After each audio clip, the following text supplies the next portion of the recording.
Hey Jürgen, well, we've got just one game left sitting on 97 points. Do you think we can crack the century mark? It'll be a perfect end to the season. Absolutely. You've built something special here.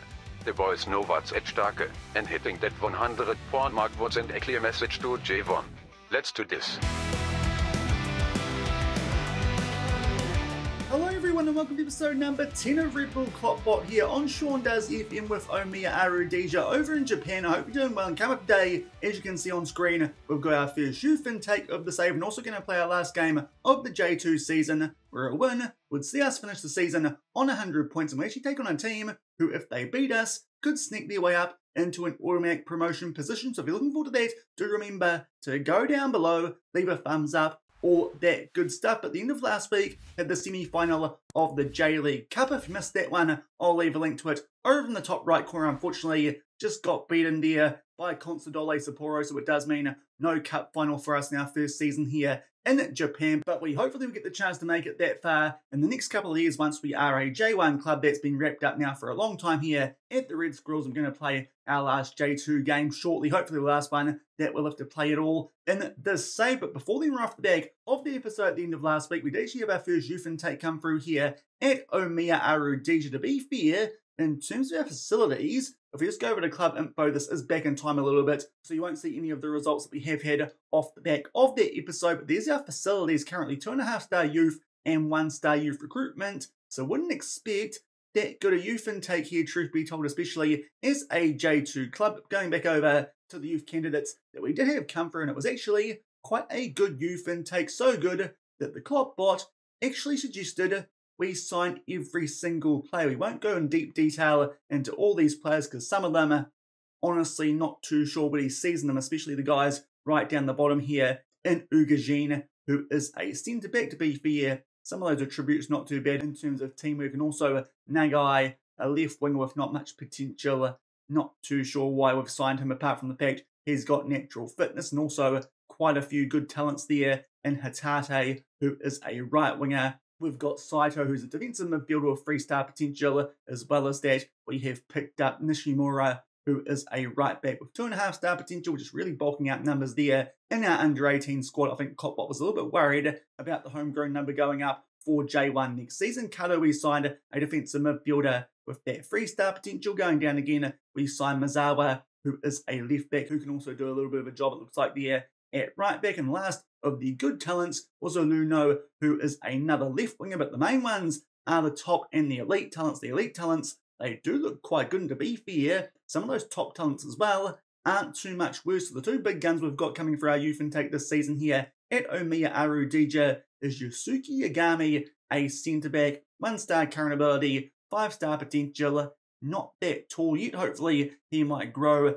as currently does look a little bit short, I'd say, for a centre-back, but good aggression. With that potential, he could be a handy player for us here in a couple of years' time. The other elite talent that we did get was Naoki Yoshinaga, who is a defensive winger, but we're going to train him up as an inverted winger that we do use in our system. A couple of good yellow attributes there, especially natural fitness with the gegenpress style that we do use. That could be quite useful, and also the teamwork's quite decent as well. A couple of handy technicals at such a young age, but two players there who could make their way up to 5-star potential. So it's not a bad first youth intake at all here at Omiya Ardija, especially when you include the top talents, those players there with 4.5-star potential. We've got Matsumoto, who is a right winger. Certainly looks like a good pickup for us there on a free. It really is going to help boost our numbers up in the under-18s. As I said, also Hironawa is another centre-back who can also do a job at right back. But to be fair, actually taller than one of our elite talents was, so might be a bit better suited to actually being one of our future centre-backs. And some players there with 4-star potential. We've got Sato, who is going to be a homegrown goalkeeper, just like Wakabayashi currently in our first team. Maybe it means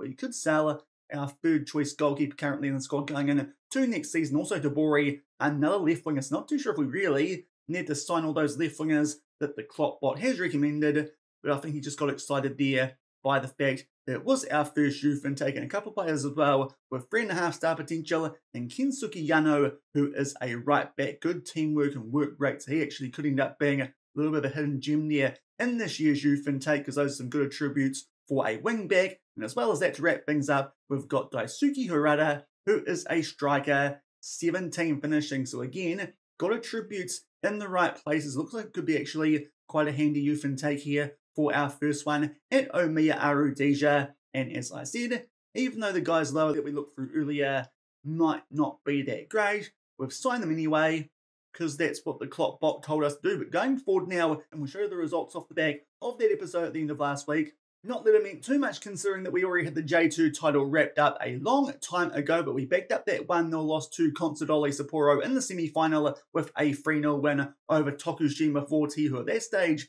were just on the verge of one of those promotion playoff spots, but a good 3-0 win there. Goals to Urakami, Ohashi and Okai. Unfortunately though, did lose Juninho in that game. He's gone for the rest of the season, but to be fair, not the worst timing to lose one of our better players so far here this season. And Omiya Ardija does mean that Okai will get some game time in this one coming up today, and also did call up a player from our under-18s for the next game that we did play, which was against JEF United Chiba, where unfortunately it was just a 1-1 draw. Kawatani got a goal before getting injured in the second half, but they grabbed one back late, which unfortunately does mean that we're going to have to try and bring up the 100-point milestone in this final game of the season. Thankfully kept that dream alive though with a 4-1 win over Fujita, one of the worst teams in this division here in J2. They grabbed a goal back very late through Nakamura, but hat-trick to Anhaloti and Tomoyo Ozawa. He picked up a goal for the first time in a little while as well. So 2 wins and 3 off the back of that episode at the end of last week. So the table, we're on 97 points. Tokyo Verdy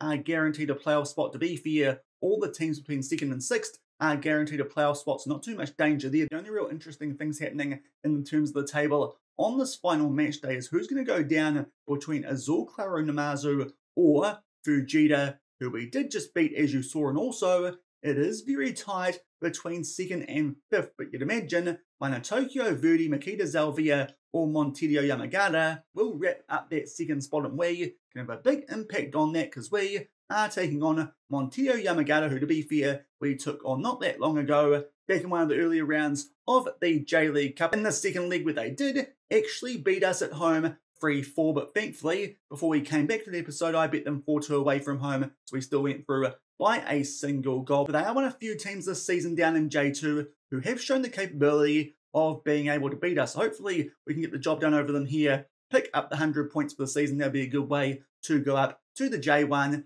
and also just make sure that they won't get automatically promoted up to J1, but really want to make sure we hit that 100-point mark because we have a really good season here at Omiya Ardija. Just unfortunately, that lost at the end of last week in the J-League Cup. And looking at what happened on the other side of the draw, annoyingly, Vissel Kobe got beaten quite badly in the first leg. They did win the second leg, but Albertix Nagata, that's the team that actually Sayo Nakano he went to, so that could have actually set up a really interesting final if we got past Consadole, but unfortunately we did not. But it did mean we have a mid-table J1 clash there in the League Cup final, and unfortunately we lost the eventual winners, which is a bit hard to take because I did think we were actually the better team over both leagues. Just those injuries to our regular first choice strikers did hurt us, it felt like, a little bit, but Consadole Sapporo, they did pick up the J-League Cup.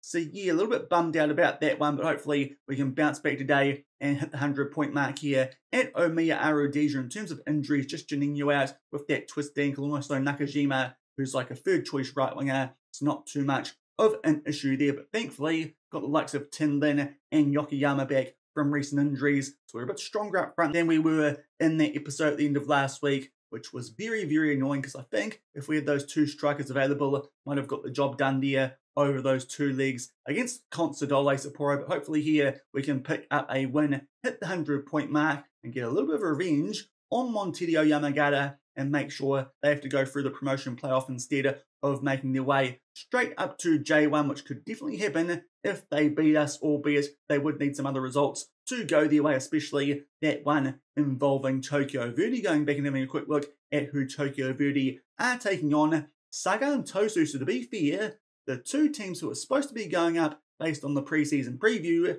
but Sagan Tosu all the way down in 16th. So really that's a game that Tokyo Verdy should be winning to confirm automatic promotion up to the J1 for next season, but hopefully we can pick up a win and hit that 100-point mark in our final game of the J2 against Montedio Yamagata.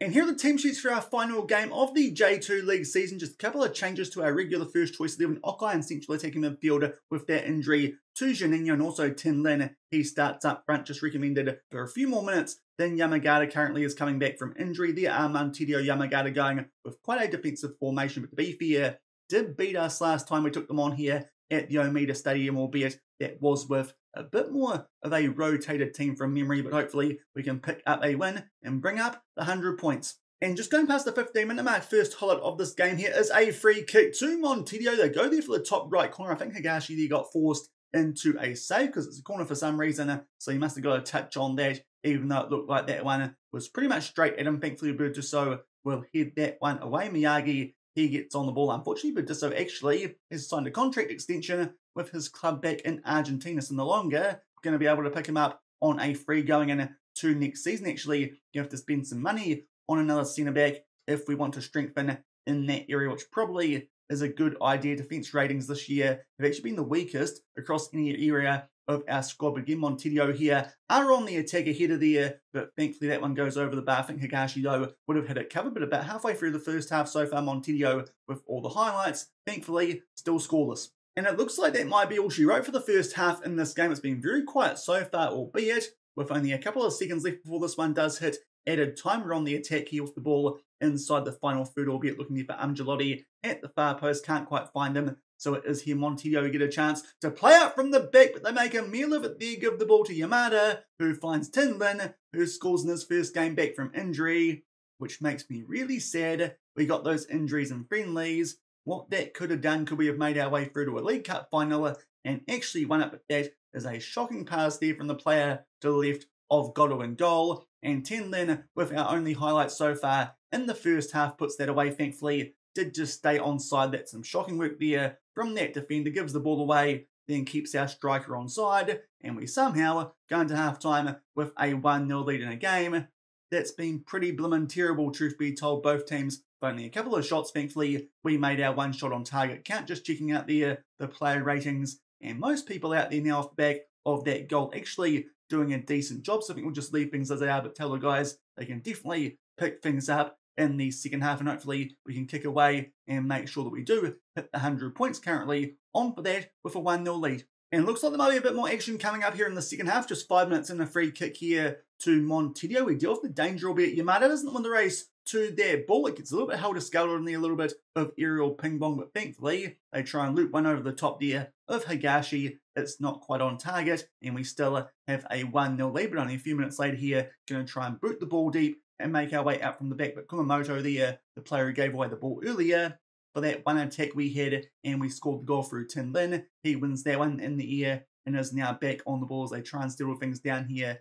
and try and make things 1-1 here on the final day of the season. They really do need a win to try and get themselves straight up into J1. Nice ball there for Miyagi. Interesting pullback there for Kakubu. Now Toshiro plays that one forward there, and it goes all the way back to Kumamoto. Unfortunately, can't quite cut that one out. Miyagi pulls that one back for Ken Kreliki, who puts it away. Don't quite deal with the danger there, and a couple of highlights in a row, and it's costly. They make it 1-1 just shy of the hour mark. Kumamoto, to be fair, makes up that terrible pass in the first half. That one just gets in behind our defence, and from there, we're just not quite at our best defensively. They square that one for Kreliki, and at the hour mark, that makes it 1-1. And off the back of that, I think we're going to take off here Figueiredo on a 6.4 coming on for him. It'll have to be Matigi, and also let's take off Okai going a bit barely for Yokoyama. Let's bring him back in central attacking midfield. See if two strikers out there might make us a bit more efficient in terms of our attack. But to be fair, so far both teams not up to a heck of a lot. But the scoreline is 1-1, and now there's a free kick here to Montedio. That one comes off the woodwork. Higashi goes down, nowhere near the ball, but thankfully we clear our lines. It looks like Montedio here on the front foot in the second half as they make it 1-1. And only a few minutes off there, that free kick coming off the woodwork there from Montedio. Now Yamada's dropped down to a red heart, of course, did help set up the goal in the first half. I say set up, he just made the most there of a terrible pass. Just looking at what we might do here for our two remaining subs. Looks like our centre-backs actually might be struggling a little bit here in this game. And to be fair, that would make sense because Montedio have been on top of us here so far in the second half. Somehow Kawatani already picked up an orange injury, but will take off Ancelotti on a red hat for Yamazaki. That'll be his last game as an Omiya Ardija player, not interested in extending his contract, and also Shimoda, he can come on in defensive midfield, one of our more promising players here who's done a pretty good job this season, especially in the League Cup. We did need that under-21 player. You could definitely see he was a bit more useful than Wakabayashi was. Went in goal, but unfortunately, for only 5 minutes left in this game, not up to a lot. So let's try here. Yokoyama is a shadow striker. Chuck our wing backs onto attack. Just go in general a bit more attacking and see if that helps us pick up a winner, because currently going to be stranded on 98 points, which would be a pretty frustrating way to end the season. Also, it won't help Montedio. They need a win, otherwise don't think they'll be going above Tokyo Verdy into an automatic promotion spot. So that is a pretty average end to the season, truth be told. Only 5 shots for both teams. We had only 1 on target, they had 2. And in general, that's not really a satisfying result for either team. We get stranded on 98 points, and I don't think they'll be going straight up into the J1 for next season. I think Tokyo Verdy with goal differential would have stayed above them. Anyway, let's just see. And Tokyo Verdy, they beat Sagan Tosu anyway, as you'd expect. They're based on league position. Also for Jada, they get beaten, so they are going down. So there's what things look like here at the end of the J2 season. We get stranded there 2 points short of 100. Tokyo Verdy, they go straight up alongside us. And it's going to be JF United, Montedio, Makita Zalvia, and V Vela Nagasaki who will make their way into the promotion playoff. So unfortunately couldn't quite bring up the 100 points there in our first season at Omiya Ardija, but the main thing is we didn't lose that many games, and we're going up to J1 very comfortably as the champions of J2. That's that little trophy you can see there in below of the opening page on our end of season review. So let's get stuck into this and see who impressed the most here in our first season at the Red Squirrels. We're going to get into transfers first, and to be fair, there were absolutely tons of these. The player with the best average rating, that was Kawatani actually, who was our backup right winger, was actually third choice up until we did sell Fabian Gonzalez. But of all these signings, the best one according to the game was Nguyen Tin Lin, who was for a large part this season our first choice striker. Came in as a replacement for Seiya Nakano. 21 appearances, 5 off the bench, 16 goals and 1 assist. To be fair, Yanino did have more goal contributions overall with 22, but to be fair, he was here for the whole season. Was a lot cheaper though, but for some reason Tin Lin does get signing of the season. We'll just go down this quickly because we did make an absolute ton of signings, because the KloppBot also did make an absolute ton of sales. We'll make our way down here a bit further and get into the players who didn't quite perform as well as some of the others who got their way onto a green rating, but lots of transfers that we did make here this season. Hopefully that means might be able to have a nice settled score going into our first season in J1, and based on the points total, you'd like to think that's something that we can do, but we do have quite a nice transfer budget to spend of £15 million. The transfers out, we did get rid of quite a few players as per the KloppBot. Still not too sure if he should have let go of Yajima. He did quite well at Fagiano Okayama, as did our former backup goalkeeper in Koshimura at Gambo Osaka. Going down a bit further, some of the elder statesmen, they did okay in some other teams in J1 and J2 as well as J3, but did get rid of quite a few players, some of them for some good money, in particular Seiya Nakano right towards the end of that first transfer window. But overall, didn't hurt us as much as I thought it would.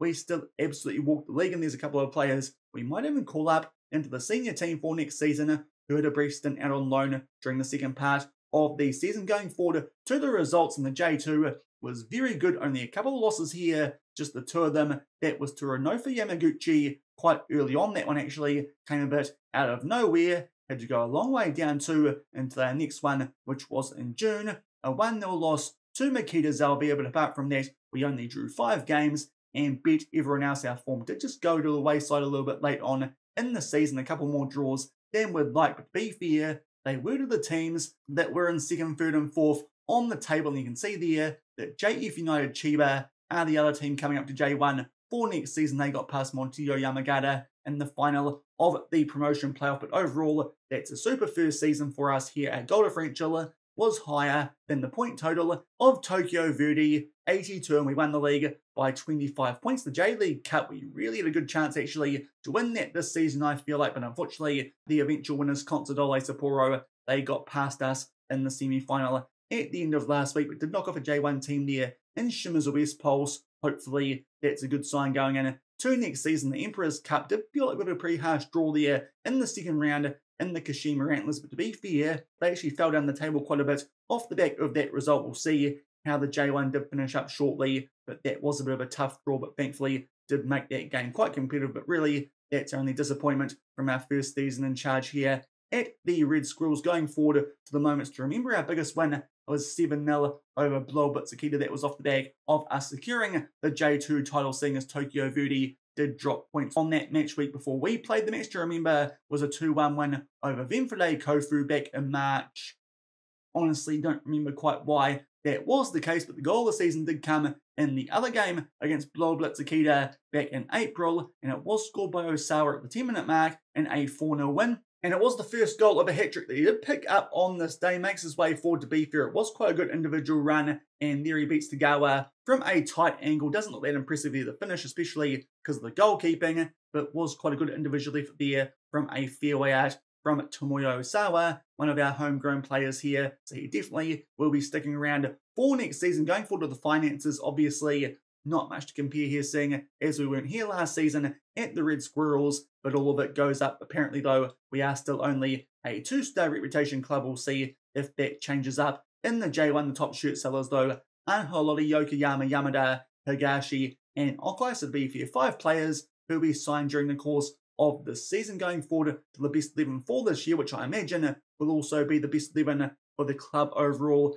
in this save as well. Higashi in goal, Figueiredo, Urakami, Tabira, and Suzuki at the back. To be fair, up until we did bring in Burdisso on loan off the back of the sale on Gonzalez, it was our back four for most of the season, albeit, as I said, no green ratings in amongst that back four. So that could be an area where potentially we look to improve going into our first J1 season. Defensive midfield was quite good with Ohashi as well as Dimas, albeit I say defensive midfielder, he was a bit further forward in that KloppBot role of box-to-box. Attacking midfield, Babin Gonzalez, even though we sold him halfway through the season, he's still there at right wing alongside Juninho and Anhalori, 3 of our foreign players there. And our best striker was actually Osawa, who ended up being third choice, but did actually get a decent run of games because of injuries during the course of these seasons. It's our best 11 there for the first season here in Omiya Ardija. Going forward to the accolades, we've got lots of these, albeit none so far in terms of league awards, but the fans player of the season did go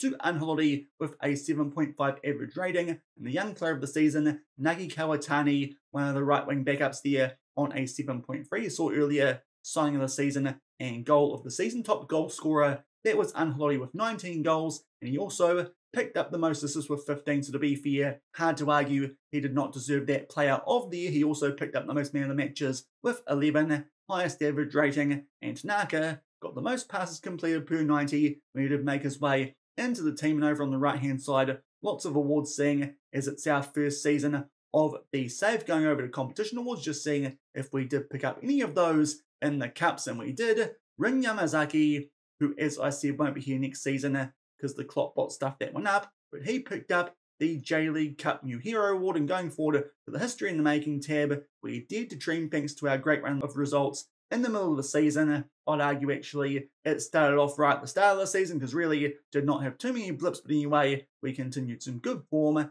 and really did storm away with that J2 title. And here is the state of the manager timeline early stages of this save.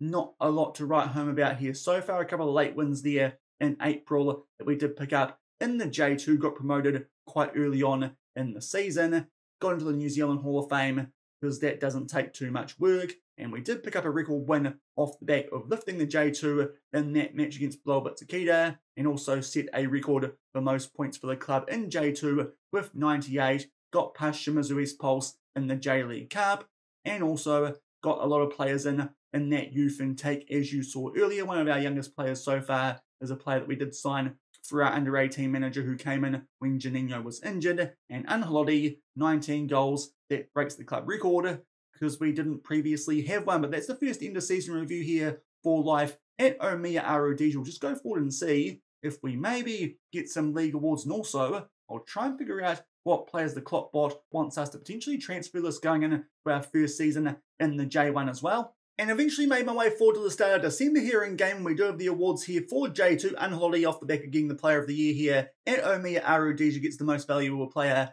in J2 with 18 goals and 11 assists in the league. Going up further, he also came third in the top goal scorer with those 18 goals, just a couple off there. Delgado from Vivara Nagasaki. We pick up the manager of the year, obviously, with that 81% win record, even though up here it says it's only 50 for some reason. And the J2 best 11 for this season, we had Higashi in goal, Urakami at centre back, Figueiredo at right back, Angelotti at left wing, and Dimas in midfield. So 5 of our players there in the J2 best 11 for this season. And I think that's going to pretty much do it here for our first season at Omiya Ardija. But next year, we will be back. I'm pretty sure we will be, because I don't think the KloppBot yet wants us to go over to Bragantino, even though we'll just check in quickly on the other Red Bull clubs who do have seasons finishing the same time as us over in America. And first up, Bragantino actually still have a game left, so we probably can't do this properly yet, but they need to win that game. They're taking on Fluminense in 11th, otherwise they'll be going down, because unfortunately, off the back of their episode at the end of last week, they lost that big game to Atletico Paranaense, so they actually could be going down to Serie B next season. Might be a chance maybe the KloppBot sends us there, but hopefully he'll keep us here at Omiya Ardija for our first season in the J1. And we already knew that the New York Red Bulls were going to make their way into the playoffs of the MLS, actually made their way quite comfortably past the Philadelphia Union in the first round of those playoffs. Off the back of that, they went into the semi-finals and beat Cincinnati 3-1. They were going to take on New England in the Eastern Conference semis. Bit of a surprise there that Inter Miami got knocked out at that stage, but unfortunately, they got beaten 3-0 in the final, so New England made their way through to the overall final there in the MLS, but we're still waiting for the Western Conference final between the LA Galaxy and Vancouver Whitecaps. And New York Red Bulls, they're actually having a pretty blooming good season, but unfortunately don't quite make their way to the big dance, but still, it's a lot better than anyone was expecting. But coming back here to Omiya Ardija, we'll be back next season, I imagine, and we'll try and get ready for life in the J1 for our next episode. We will run through the transfer window and also hopefully be able to sneak in our first game of the season as well. But if you enjoyed today's episode, wrapping up our first season here of the Red Bull KloppBot save, then do remember to go down below, leave a thumbs up on the video, and if you haven't done so already and are enjoying the series here on the channel, also make sure to hit that subscribe button and turn that notification bell on as well. As I said, we'll definitely come back tomorrow and wrap up the transfer window, see if we can sneak in a game as well. A couple of players with contracts that are expiring that probably won't surprise you. That is Montedio as well as Yamazaki, but also we have just checked in on some contracts that were expiring at the end of next season, and the KloppBot wants us to transfer this Nakajima. To be fair, that's not too surprising. A third choice right winger, Minami, who currently is our third choice left back, as well as that he wants us to get rid of our third choice goalkeeper in Nishimura. And the other player he wants us to transfer list is Juninho, and that one confuses me a little bit, but apparently he's been too injury prone this season. I think the KloppBot might be having a bit of a glitch there, but we've got to listen to what he says. We might need to replace Juninho for next season, even though I actually thought he was pretty good. Maybe he just got injured at the wrong time, but to be fair, should be able to make quite a good profit on him, considering only spent 20k on him, and these days he's valued about 400k. So might be a bit of transfer business coming up, especially with that £50 million transfer budget going into our first season in the J1. We'll come back tomorrow and see what we do. So until then, thank you very much for watching. Keep on keeping on, and I'll see you then. Cheers.